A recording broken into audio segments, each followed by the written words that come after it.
Jai Sisi Guru Goranga Radha Sham Sundar Giridhari Ju Ki Jai.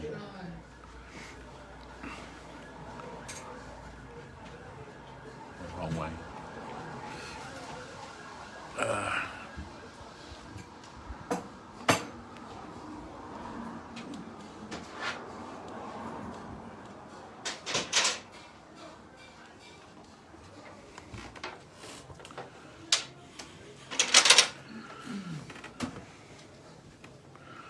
Hare Krishna. So, we're broadcasting live from the East London branch of Sri Chaitanya Saraswat Math, and our continuing our socially distanced Sunday programs to keep the association of the Vaishnavas and give some discussion of Harikatha as best as we are able.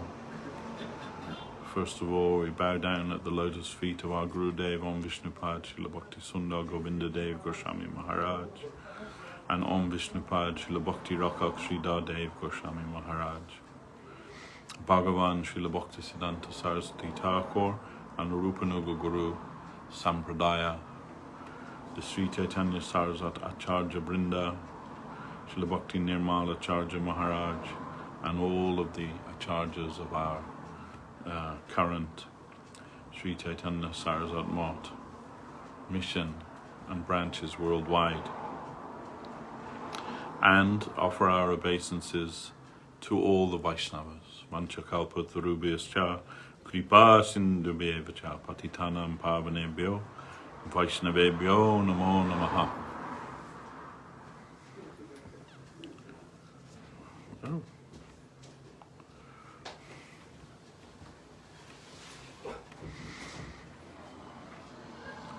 So we can never underestimate the necessity of the association of the devotees.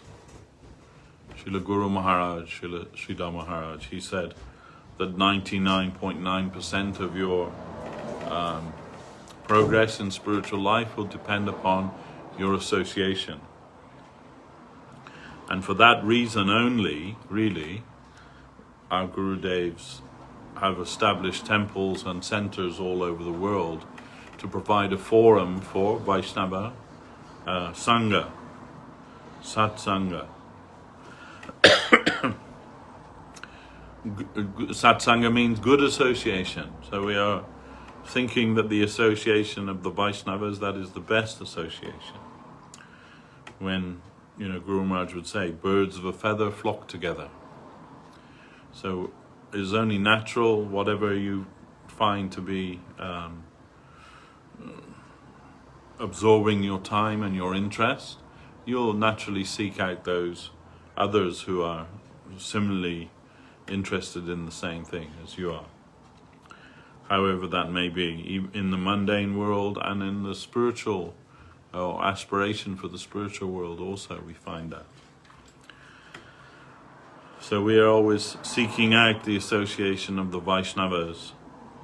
And Guru Maharaj would also say, if we are in some desperate situation, we can call the names of the Vaishnavas and their association will come to us. I heard from Srila Govinda Maharaj, he said, if you can meditate in the right way, you can keep the association of those you are close to through your practice and your meditation. So we wish to always live in the association of the Vaishnavas, the disciples and devotees of Sri Chaitanya Mahaprabhu. Sri Chaitanya Mahaprabhu, who is the combined avatar of Radha and Krishna. Radha and Krishna, the divine couple in Vrindavan, they have become one in the form of Sri Chaitanya Mahaprabhu. Mahaprabhu Sri Chaitanya Radha Krishna Nahayanya, as Narottam Das Thakur has written. So we should never think actually that Mahaprabhu Sri Krishna Chaitanya is just the avatar for Kali Yuga. He is more than that. He is the combined form of Radha and Govinda as one, and the distributor of Krishna Prema. Rupa Goswami Prabhu has written, famously written, Namo Mahavadanaya Krishna Prema Pradayate Krishnaya Krishna Chaitanya Namne Gaura Tvishe Namaha. That you are the most magnanimous of all avatars, because you are giving freely what no other avatar ever gave before, pure love of Krishna, Krishna Prema, distributing Krishna Prema. And this is the real identity of Sri Chaitanya Mahaprabhu. He is the distributor of Krishna Prema. Krishna's divine pastimes with the Brajavasis is known as Madhurya Lila.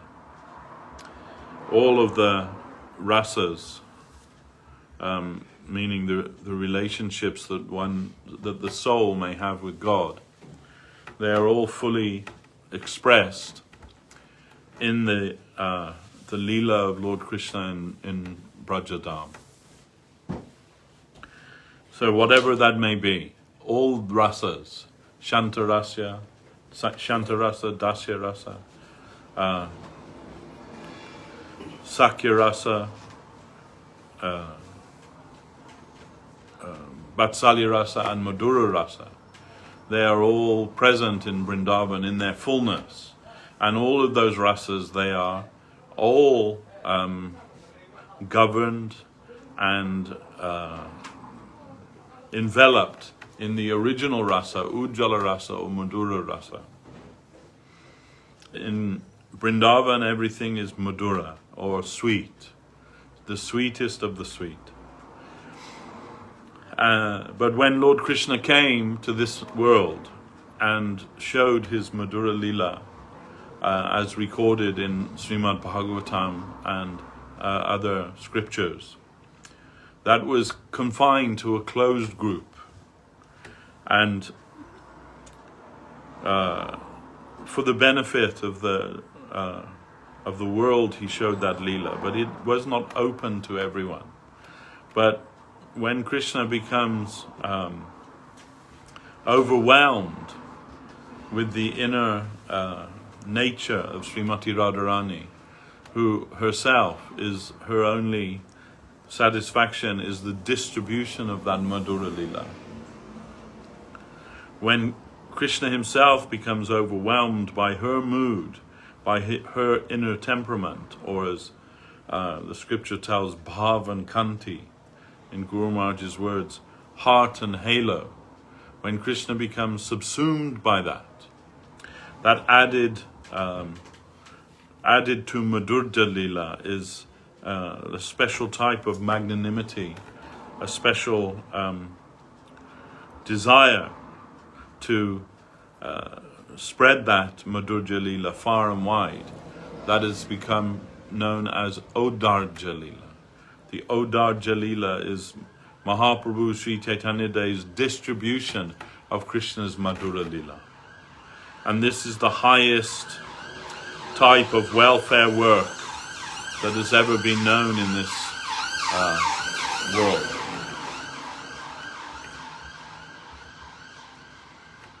Has never before been seen in this world.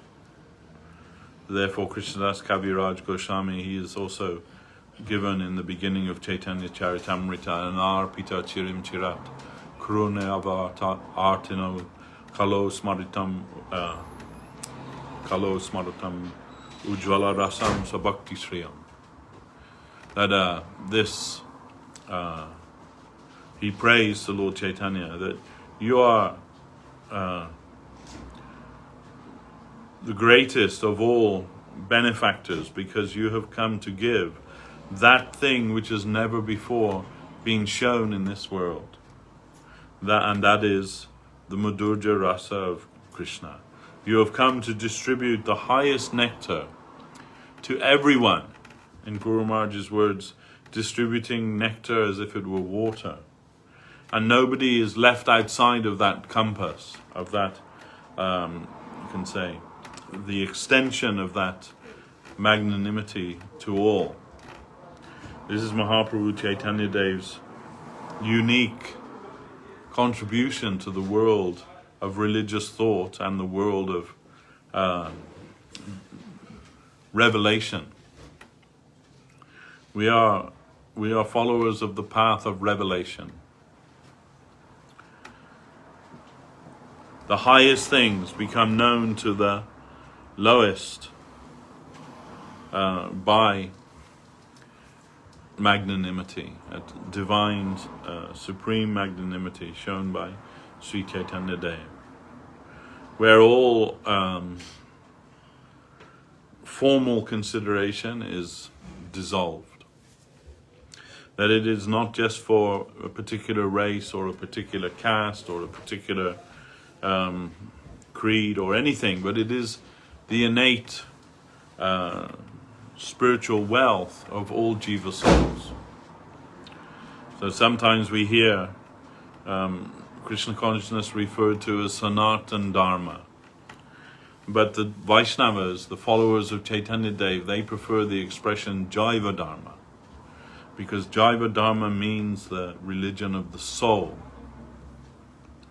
And that is for everybody, from whatever background they may come. It is the wealth of all and the birthright of all. But it cannot be attained by any type of demand or, Guru Maharaj would say, exploration, mood of exploration. You cannot go up. It has to descend upon you, has to come down.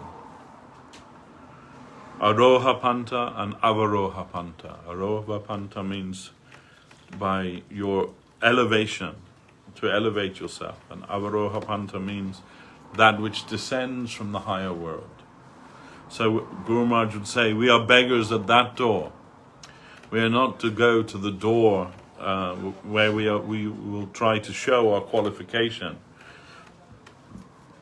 That by anything, any estimation from this material world, we will not be able to prove that we are qualified to receive that. Because that would be something like a glowworm trying to show off in front of the sun. In front of the sun, the glowworm is invisible. Maybe you've seen when in India, particularly after the rainfall, when the rain stops in the night time, the glowworms come out and they're flying around, and you can see that they're flashing on and off, and it's quite a nice, beautiful sight to see. But in the daytime, the same thing happens. After the rainfall, the glowworms will come out, or fireflies rather, flying in the sky. They're flying in the sky, but in the sunlight, they're invisible. No one can see them. So it's the same thing. If we try to assert ourselves before the Absolute, it is just like we're just like fireflies in front of the sun. I have nothing to show, nothing, whatever it may be. However materially qualified you may be, you will not qualify for that. So we have to go to another door. We have to be beggars at the door of mercy. The Lord distributes mercy to the fallen souls, and especially as Sri Chaitanya Dev, with Nityananda Prabhu, they have come to distribute the highest thing. So, once Srila Guru Maharaj was asked this question, it is said in the scripture that in the middle of the Kali Yuga, or in the midst of the Kali Yuga, a Satya Yuga will appear, a golden age will appear. And how will that be? They asked Guru Maharaj, how will that be? And Guru Maharaj's reply was this: what do you think is Satya Yuga? Do you think in Satya Yuga that everyone was Krishna conscious? And that person who asked the question, he said, well, yeah, I did actually. I thought that's how it was. In Satya Yuga, everyone was Krishna conscious. I said, no.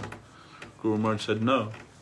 In Satya Yuga, everyone was concerned with self-realization, but more or less that was exclusively meditation on abstract Brahman, not on the pastimes of Radha and Krishna. Then Guru Maharaj would say, we have a saying in Bengal that the rainy day is not the bad day, but the day when we cannot hear something about Lord Krishna, that is the bad day. So Guru Maharaj said that then any Satya Yuga or golden age appearing in the Kali Yuga will be measured by the degree of theistic revelation, the degree of spiritual awakenment of the people. And he said, Chaitanya Mahaprabhu has come. That means that Satya Yuga, that golden age, is here upon us now. It doesn't mean that, that we'll all be, dancing down the street and flying in flowered airplanes and, being showered from the heavens with flowers and so on. It's not that kind of thing. I remember when we were new to devotion, to Krishna consciousness in the temple at Croom Court, Chaitanya College at Croom Court. We lived there. Myself, Dakesh Prabhu, you lived there also, around Sundarpur, and Dainidhi Prabhu, others, we lived there. Anyway, one day, one sannyasi was giving a class and speaking about the golden age, and one of the new devotees, I don't know if you remember this, but he asked, Maharaj, if the golden age comes, what will happen to all the pubs? That was his question. And that sannyasi's reply was, they'll become nectar bars. Bars where you can get nectar. So maybe, but we're not thinking in that way, actually. Or maybe we were thinking in that way, but Guru Maharaj corrected our thinking by having us understand that actually, what is the degree of divine revelation. So what Mahaprabhu has come to give, that has never been known in this world before him. So that means nobody was worshipping Radha Krishna before Chaitanya Mahaprabhu came. And maybe. Not even Dwapar Yuga, because they used to worship Vishnu. Yeah, I mean, there may be some, but that was, as I mentioned, confined to a closed group, those who understood who is Krishna and what is his position. Wasn't there one Sripad, because Mahaprabhu got something from each Sripad, one was worshipped Radha and Krishna. Yeah, I mean, we know there are worshippers of Radha and Krishna, and but it's not that itself was inaugurated by Chaitanya Day, but the realization of what that was. So generally, the general followers of Vedic religion or Hinduism, they are considering that Radha and Krishna, that Krishna is the 8th avatar of Vishnu, isn't it? Yes. Within the Das avatar. Their idea isn't that Krishna is the origin of Vishnu also. So this is a higher type of thinking revealed by Chaitanya Mahaprabhu and his followers to the world. Jai.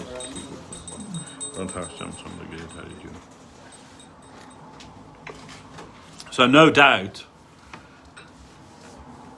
before Mahaprabhu came, Krishna and the worship of Krishna and everything, that was famous amongst those who follow the Vedic religion. But what was the understanding of that, and what was the conception of that? That may not have been the full-fledged conception. Only Mahaprabhu has given that full-fledged conception of Krishna Bhakti in its entirety, in its fullness.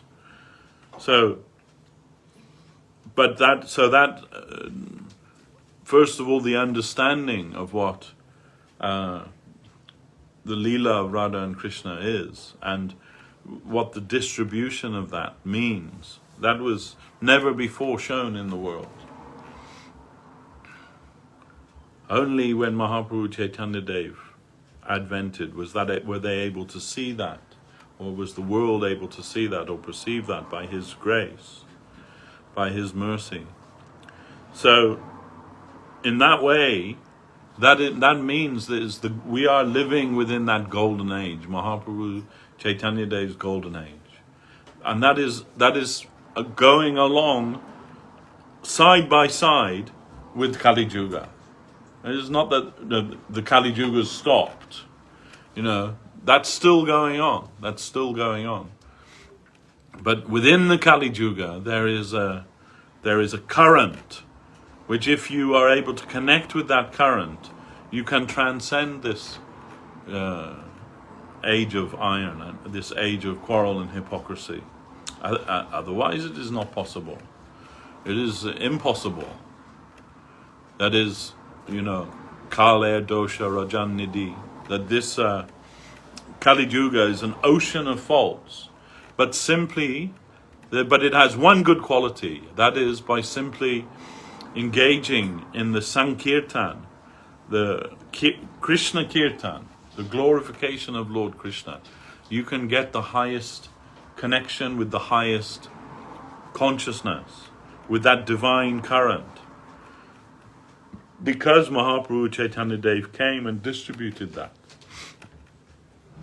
he is given a special benediction to the residents of this Kali Yuga. And not every Kali Yuga also. This Kali Yuga particularly. Once in the day of Lord Brahma, Lord Krishna appears as Goloka Bihari in Vrindavan, in his fullness, showing his full Madhura Rasa. In every Kali Yuga, Krishna appears, Krishna speaks Bhagavad Gita and all of these things. In every Dwapara Yuga, Krishna appears and does all these things. But not every Dwapara Yuga does Krishna show his Braja Rasa, his Braja Leela to the world. And Krishna showed that. That means that once in a day of Lord Brahma, which is how many million years? It's like so many. There's somebody who knows these figures, they can tell you how many billions of years it is or whatever. But I'm not very good at all of remembering all of that. But it's a long time, let's say. It's a very long time.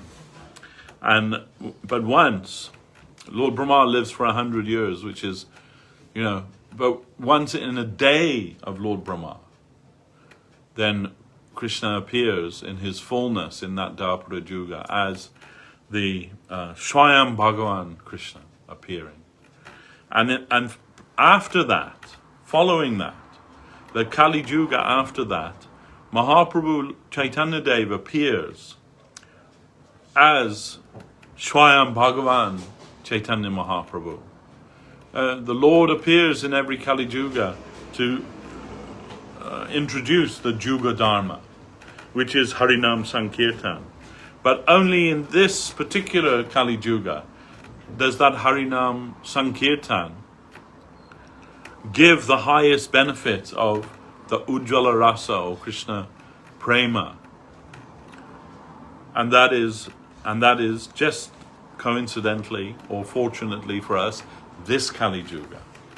So although Kali Yuga is progressing with leaps and bounds, as we can see, as the general people become more and more degraded,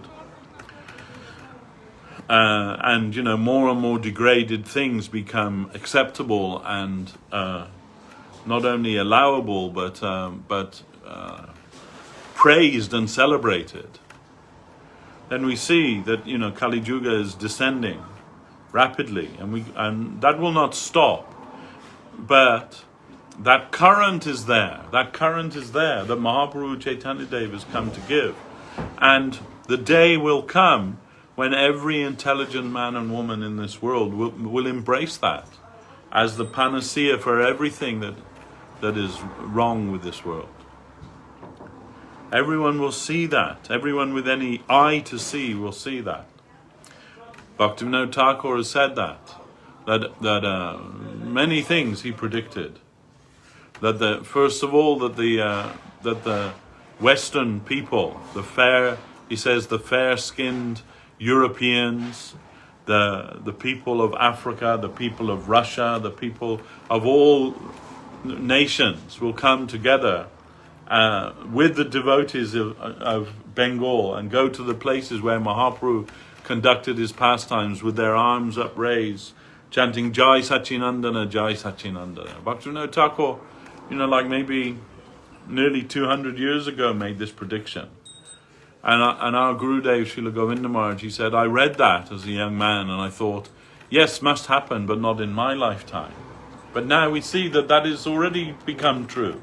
That part of Bhaktivinoda Thakur's prediction has become true. People of all nations, people of all creeds, people of all, previously of all religions, they have come together under the banner of Mahaprabhu. And yes, we are a small number in the world. But still, Bhaktivinoda Thakur's prediction is true. And we've seen that. Not only we have seen that, our Gurudev has seen that. And not only that, but we are part of that. We are part of that. So, as part of that prediction, he also said that all of the sampradayas, the 4 Vaishnava sampradayas, they will all become one in the sampradaya of Sri Chaitanya Dev. Because Sri Chaitanya Dev's sampradaya can reconcile all the differences between the Vaishnava sampradayas. There are 4 Vaishnava sampradayas historically. Sri Sampradaya, Rudra Sampradaya, the Chatushan or Hamsa Sampradaya, and Brahma Sampradaya. And Mahaprabhu appeared in the line of the Brahma Madhva Sampradaya. But what he gave, we heard this from Srila Gurudev, he told all of the acharyas, Ramanuja, Madhvacharya, Vishnu Swami, and who else? Nimbarka Swami, who are considered the acharyas of those 4 sampradayas. They have all given some ism, means some vad. So, means a theory. Vad means a theory. And it is not a bad theory, it is a good theory. But what Mahaprabhu came to give was Siddhanta. And Siddhanta means the conclusion. And in Mahaprabhu's conclusive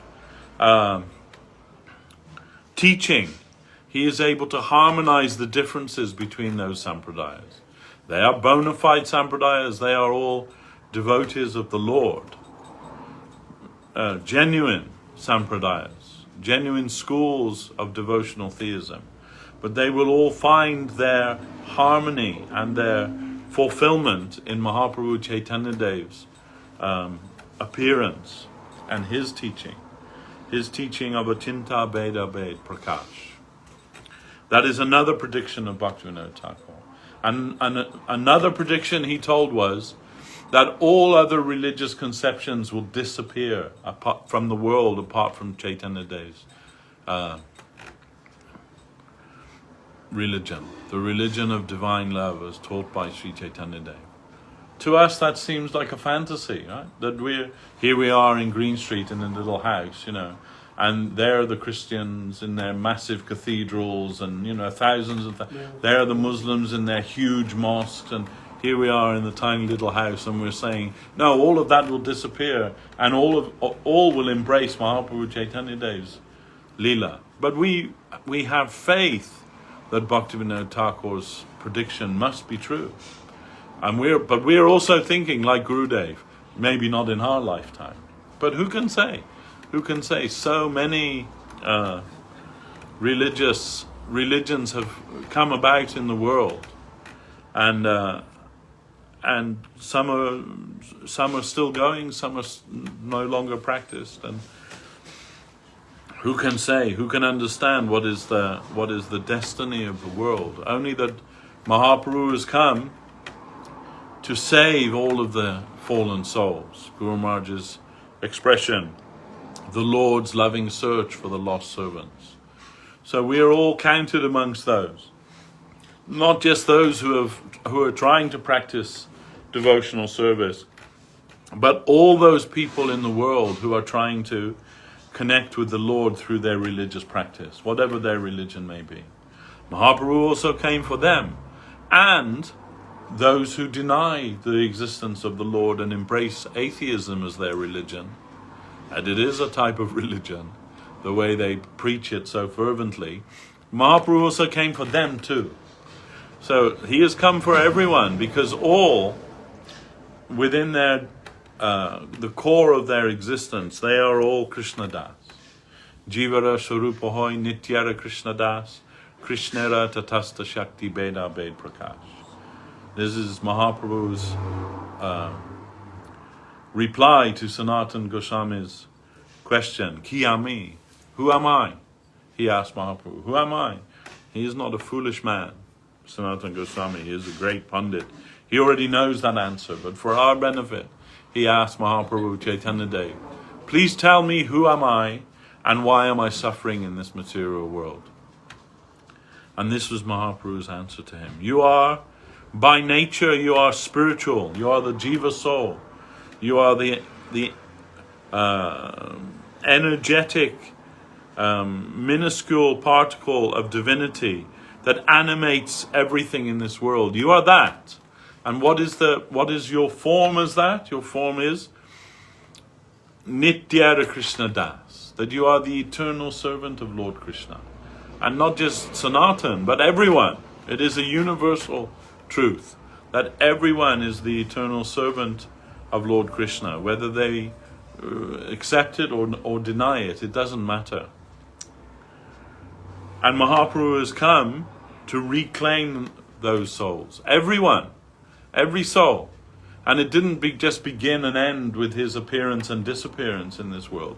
It was started, initiated by his appearance in this world. And it will continue until this whole material world is Vaikuntha. Until every living being is rescued by the Lord. That will continue, because Mahaprabhu is not partial. He did not come only for a few, but he came for everybody. Then, sooner or later, you will be claimed by him. So, it is just, the advice is, get to the front of the queue now while you still can. And, why wait? When you know that, when that knowledge becomes available to you, when you understand that this world is not your home, that you are laboring under a misconception, that your example has been given, that your father is the most wealthy person, and he has your inheritance waiting for you, but not understanding who you are, suffering from a type of mental aberration. You're wandering the street like a drunkard, trying to find pleasure and satisfaction in the things of this world, like a crazy person, pushing their shopping trolley down the road and collecting rubbish.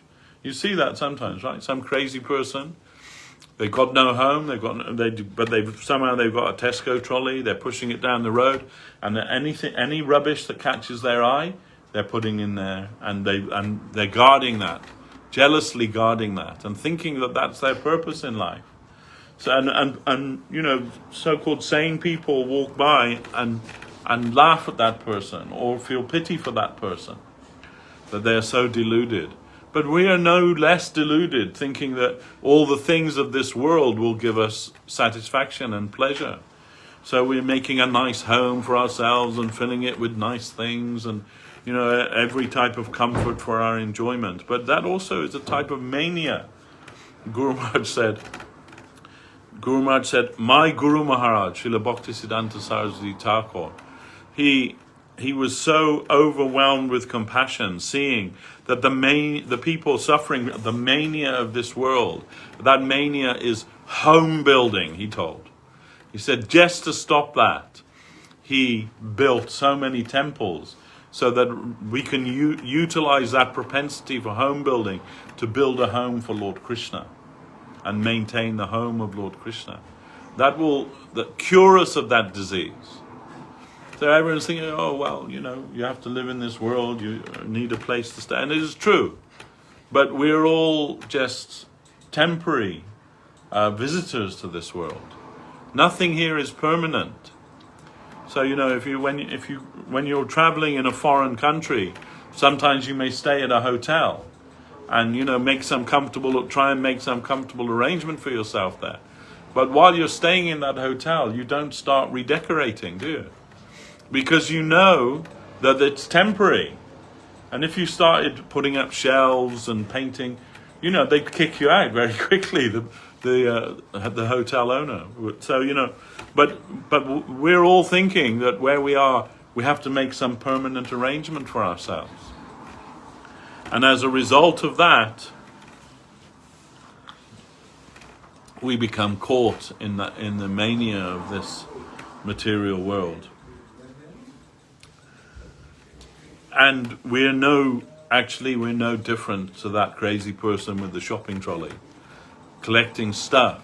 That's what people do now. They collect stuff because they think stuff is what's going to make them happy. And there's such a mania about stuff that then everywhere you go, you see these storage places, isn't it? That you can rent a place because you've got so much stuff. You've got no room for it in your home. You have to rent a storage unit to keep the rest of your stuff somewhere else. Otherwise, why would there be so many of them? They're all over the place, isn't it? Found a new business out of that. Yeah, they made a business out of that, yeah. So, but we can see that this is the symptom of this age. Everybody's thinking more stuff equals more happiness. I saw on a documentary about Michael Jackson, and he's got so much wealth, and that he just on a whim he goes up into like Beverly Hills, all the very expensive shops up there, and just buys things, like things for his home, and like antique furniture, or like spends thousands of dollars. But those things never went to his home. They just immediately went into a storage facility. Didn't even come to his house, just immediate. So, this is the insanity that people have today. That they have more money than they know what to do with, and they think, I just have to buy stuff with it. I used to work with a girl, and she had a room in her house filled with designer handbags. Each handbag, like Yves Saint Laurent, or, what is it? I don't know, Louis Vuitton, all these. She's got all these handbags, and they're like £1,000 each. She would come into work with the handbag, and she'd say, "Oh, this handbag cost £3,000."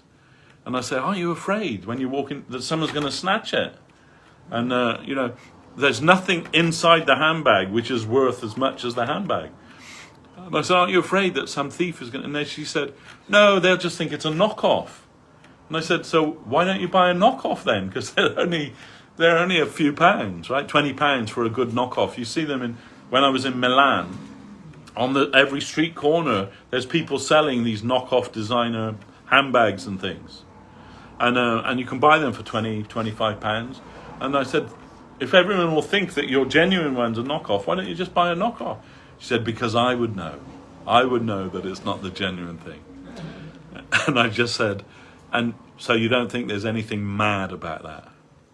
That you're spending so much money, and people in the world don't even have enough to eat day to day, and you've got a whole room full of designer handbags.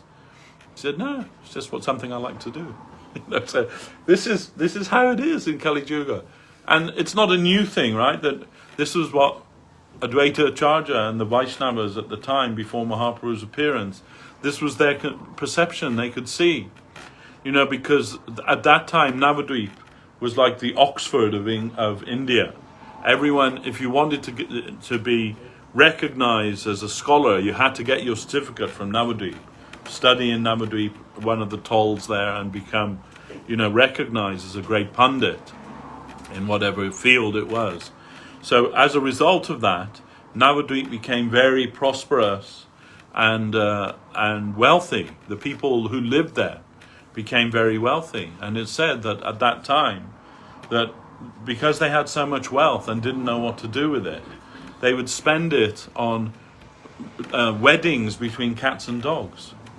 They would make a festival to make a wedding for a cat with a dog, or whatever it was. I don't know the details of it, but they would spend all this money, and when Advaita Prabhu and the Vaishnavas would see this, they would weep to see how in so much illusion these people are, that they're spending their time for this, and they could not tolerate that they're wasting their human form of life in such a way. And we see that that's how it is right now. So there was that madness also 500 years back. Yeah. And now that's scholastic. The same thing happening today, right? Over here, but not as much as in America. People living in Beverly Hills and that, they have beauty parlors for their dogs and cats. They take their cats to beauty parlors and pay thousands of dollars for a little dog they carry in their handbag. These girls, they carry a dog in their handbag. It's like madness. It's a type of madness. Really, it is a type of madness. And we could just talk all day just about that, about how mad the world has become. And it's going to get worse. Believe me, folks. It's not going to get any better. It's going to get worse. But the light at the end of the tunnel, if you like, or the silver lining to that cloud, is that Mahaprabhu has come and introduced Nama Sankirtan as the religion of this age. It is not difficult. Anybody can be engaged in Nama Sankirtan. A child can be engaged in Nama Sankirtan. Whether you're, whatever your status in life may be, anyone can take the holy name of the Lord and thereby be benefited by that. In previous ages, like in Satya Yuga, they had to practice abstract meditation for thousands of years to attain mukti. And in Treta Yuga, they had to perform great sacrifices that nobody could do today. And in Dwapara Yuga, the extravagant and exacting worship in the temple worship, that again nobody can do today. It would require huge amounts of wealth. That if you offer a flower to the deity in the temple during that time, must be on a pure gold plate. And once you've offered that, you cannot wash that plate and use it the next time. That's prasadi, that's finished. A new gold plate required just to offer a flower. Then what to speak of, all the other paraphernalia and so on that goes along with that temple worship. It doesn't look real, but it was real. Yeah. Because there was Dwarka was made of gold. Yeah. Sri Lanka was made of gold. So must be so much wealth in India. Yeah, we cannot think what type of wealth was available. Now we can hire for a box of ghee. Yeah. Yeah, it's a fact. It's a fact. I read once the biography of Gayatri Devi, who's the Maharani of Jaipur. And in there, she's like mates with Prince Charles, right? She's mates with Prince Charles there. And she wrote it's very quite touching, some of that biography in there. She talks about Govindaji, as the Radha Govindaji, Rupa Goswami's Thakur that's worshipped in Jaipur, but not just worshipped in Jaipur, in the temple, in the grounds of the Maharaj of Jaipur's palace. And she speaks about him, Govindaji, she says, Govindaji, but she speaks about him as if he were another member of their family. And she talks about that worship. It's quite touching. But what was remarkable, one of the things that was remarkable in there was, she said, when Indira Gandhi came into power, she curbed the wealth of the Maharajas and the all over India. So they could keep a purse, which was, you know, for their royal household and everything, like an allowance, you can say. But all of their personal wealth, she took it for the benefit of the country. At least that was the idea, right?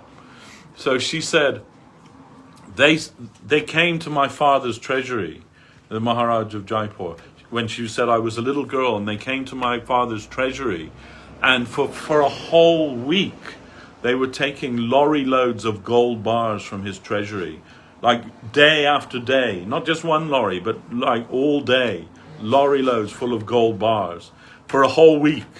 So, you know, and she said, and my father would just laugh as they were taking that wealth away from our family. And she said, when I asked him, why are you laughing, Daddy? He said, they've only found, you know, that's only the wealth that they know about.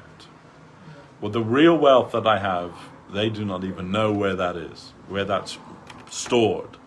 So, you know, you can imagine like how wealthy the Maharajas of India were in one time. And this is now, you know, less than 100 years ago. So what to speak in previous times, how wealthy the country of India was. Even the British knew that, right? They called it the jewel in the crown when Disraeli gave it to Queen Victoria. She said it is the jewel in the crown. So, you know. Also in temple, Padmanabh temple in south, they have got so many kind of treasure house. Yeah. And they open couple of doors, and the front door they can't open because snake is standing there. Okay, so, yeah. it was in news. Yeah. I saw that, yeah. I saw that. Yeah, so, you know, then that type of wealth, that is not, in Kali Yuga, that's not possible also. So you know, then abstract meditation, in Satya Yuga, people live for thousands of years. Now that if somebody thinks if they do half an hour's meditation that they're good, you know, they're spiritually strong in the day. Oh yeah, I did half an hour's meditation after I got up this morning, or you know, whatever it was. And sacrifice, the type of sacrifices that they used to do, Ashwamedha sacrifice, Gomedha sacrifice, Rajasuya sacrifice, all these sacrifices that they did, they also required huge wealth, and they also required huge skill by the priests that were performing that. They cannot do. That's why it is forbidden in Kali Yuga. In the Treta Yuga, they would do animal sacrifice, but the animal that was sacrificed would emerge from the fire renewed. So no animal was actually ever killed during those sacrifices. But in Kali Yuga, that is also not possible. So it is forbidden. One of the things that is forbidden in Kali Yuga, animal sacrifice. And all of those things, the elaborate temple worship, none of those things are possible. But what they were able to achieve with that, and more, is easily attained by the practice of Nama Sankirtan. Because Mahaprabhu has endowed the Lord's holy name with that potency, if you like. It is His name. He is the Lord. He is the named in that mantra. And that Hare Krishna Maha Mantra, that is found in the Veda. But in the Veda it is given there, Hare Rama, Rama Rama, Hare Hare, Hare Krishna, Krishna Krishna, Hare Hare. So then Mahaprabhu turned it round the other way, because it is in the Veda, then it is considered a Vedic mantra, and Vedic mantra can only be spoken by Brahmins. So then by turning it around the other way, Mahaprabhu said, no, this is not that Vedic mantra, different mantra. This is for everybody. This is for everyone. Brahmin, Kshatriya, Vaishya, Shudra, and outcast, and everyone can chant this Maha Mantra. It is the Maha Mantra. And that is spread all over the world. by the grace of Srila A.C. Bhaktivedanta Swami Maharaj and his followers, and the followers of the line of Bhaktivinoda Thakur has spread the pure Krishna conception all over the world. And we are all benefiting from that. So that is, that you can say, that is the antidote to the virus of Kali Yuga. The virus of Kali Yuga, which pushes us to materialism, which pushes us to selfishness, which pushes us to hypocrisy, which pushes us to degradation. The antidote to that is simply the chanting of the Hare Krishna Mahamantra. Hare Krishna, Krishna Krishna, Hare Hare. Hare Rama, Rama Rama, Hare Hare. Chaitanya Dev Mahaprabhu has come and given that as a gift to the world. And everyone can chant. There's no rule for it. No time, no place, no circumstance when you cannot chant the Hare Krishna Mahamantra. And simply by chanting that mantra, you will get the highest benefit ever known. You will actually get entrance into Ujjvala Rasa, that Prema Rasa that Lord Krishna previously showed only amongst his closed group within Vrindavan. That has become now available to everybody by the grace of Sri Chaitanya Mahaprabhu. And he won't stop until everybody accepts that. So, we're at the very beginning. Kali Yuga barely started, Then we're at the very beginning of that. But, we should try to take full advantage of that. We shouldn't surrender to the force of this material world. The force is very strong. Everything is now available to you in a moment. You were talking about within the last 20, 30 years, now with the rise of internet and everything, every kind of sinful activity is available to you at the touch of a button. And who can resist such a thing? It is everywhere. It is unstoppable.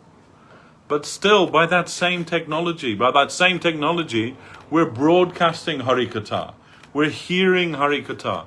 We're connecting with the Vaishnavas, getting their association. So it's a double-edged sword. Everything is not what it is. In itself, it is not good or bad. It is according to its utility. You can use a knife to prepare vegetables to offer to Lord Krishna, or you can use a knife to kill someone. The knife is not at fault. The intention is the fault, or the good or the bad in it is by its utilization. So the vast majority of modern technology is used in the service of Maya. But that same technology can be used and utilized in the service of Lord Krishna. And this is the vision actually of Bhaktisiddhanta Saraswati Thakur. Did Mahaprabhu talk about Adhik Mas, Purushottam Mas? I don't know if Mahaprabhu did. Guru Maharaj did that. Guru Maharaj spoke about that. I'm sure Mahaprabhu must have spoken about it at some time. Yeah, now we're in that Purushottam Mas. So that is, like in the Western solar calendar, we have leap years, isn't it? The Gregorian calendar, they have leap years where they have extra days. But in the lunar calendar, the Vedic lunar calendar, every 3 years or so they have an extra month. And that is called the Purushottam month. And we are now in that month of Purushottam. And you can see, if you look, apart from the Ekadashi, if you look on the calendar, there's no festival, Vaishnava festival during Purushottam month. And according to conventional thinking, the smarter Brahmins, they consider Purushottam to be inauspicious. That you should not do any kind of work during Purushottam month. But the Vaishnavas, they consider the opposite of that.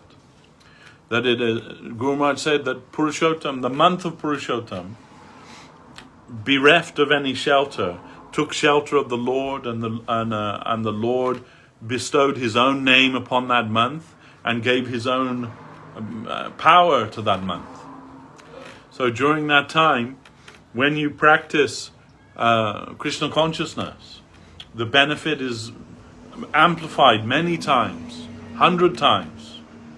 You can perform devotional service during the month of Purushottam and get such benefit.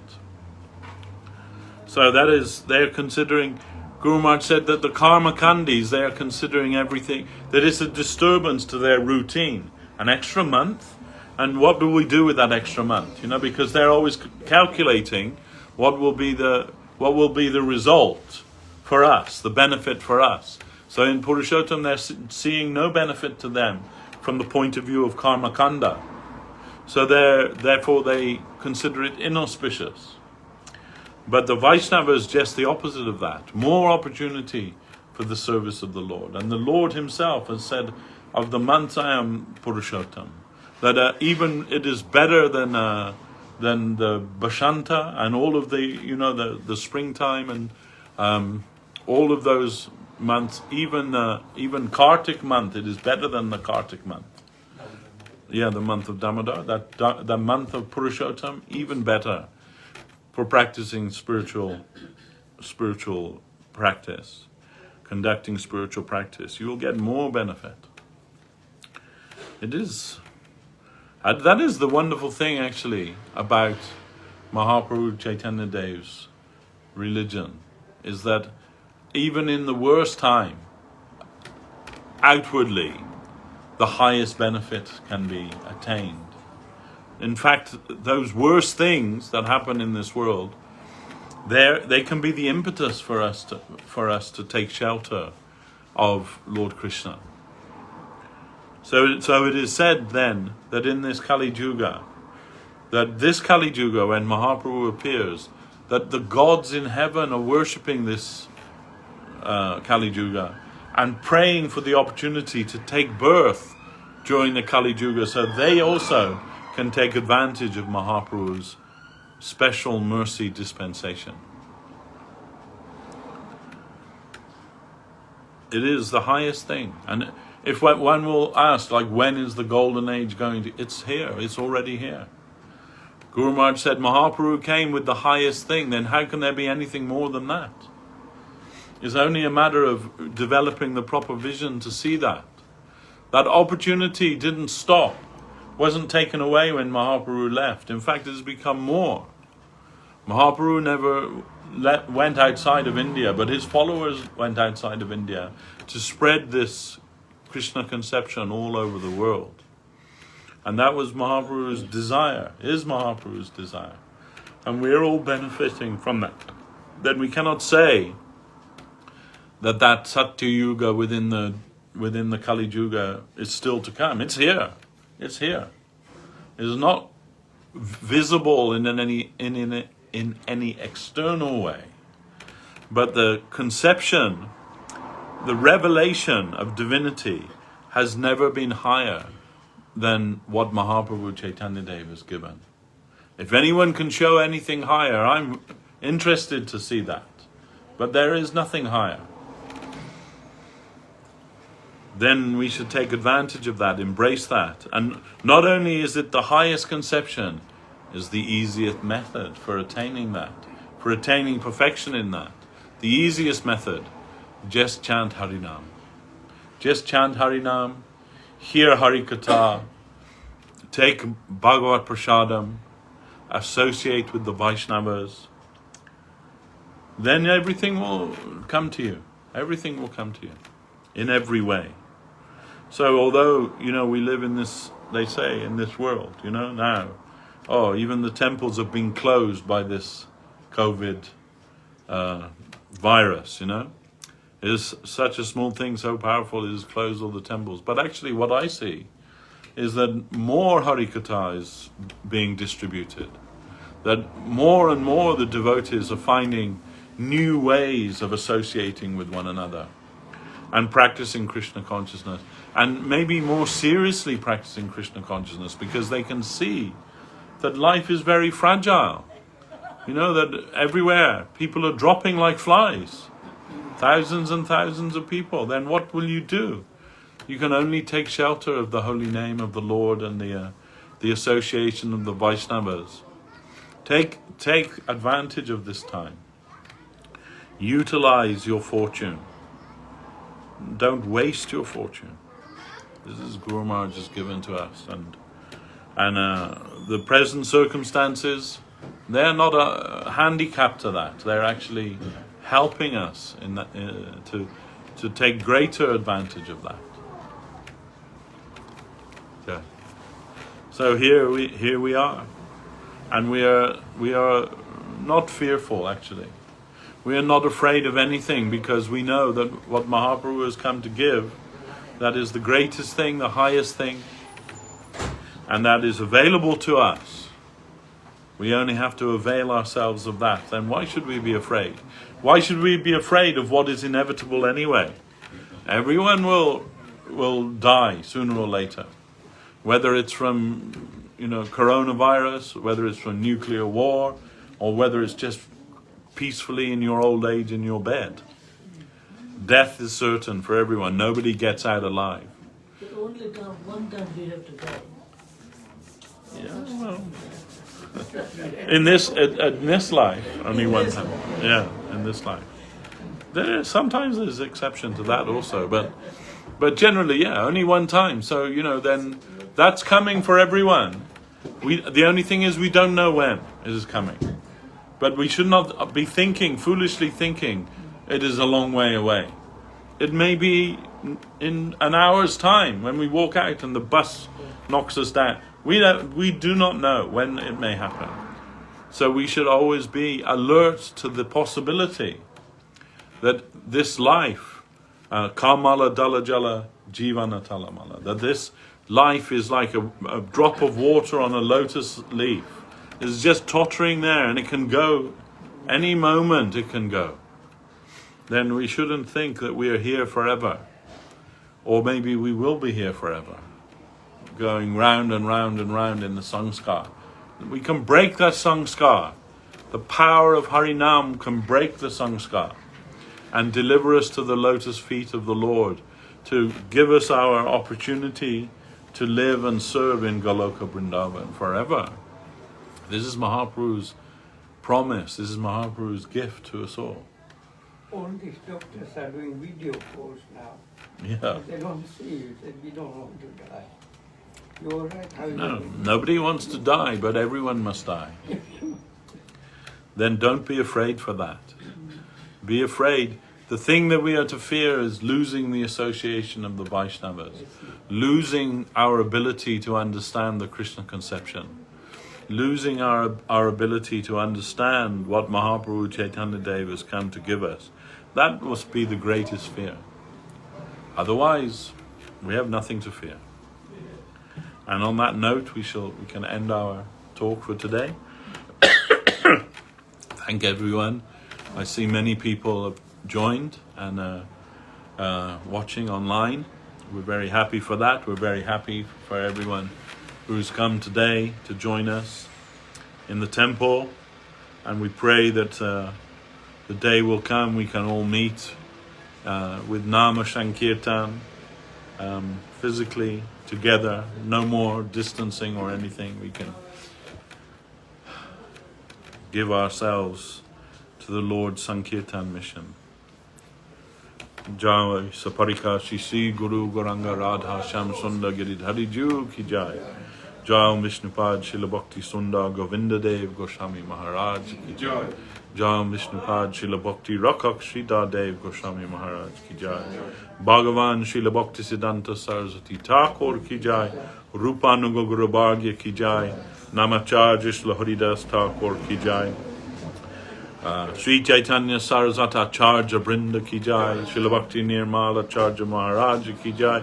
Samadvaita Vaishnava Mandali Ki Jai. Harinama Sankirtan Ki Jai. Nitai Gaura Premanande Hari Hari Bo.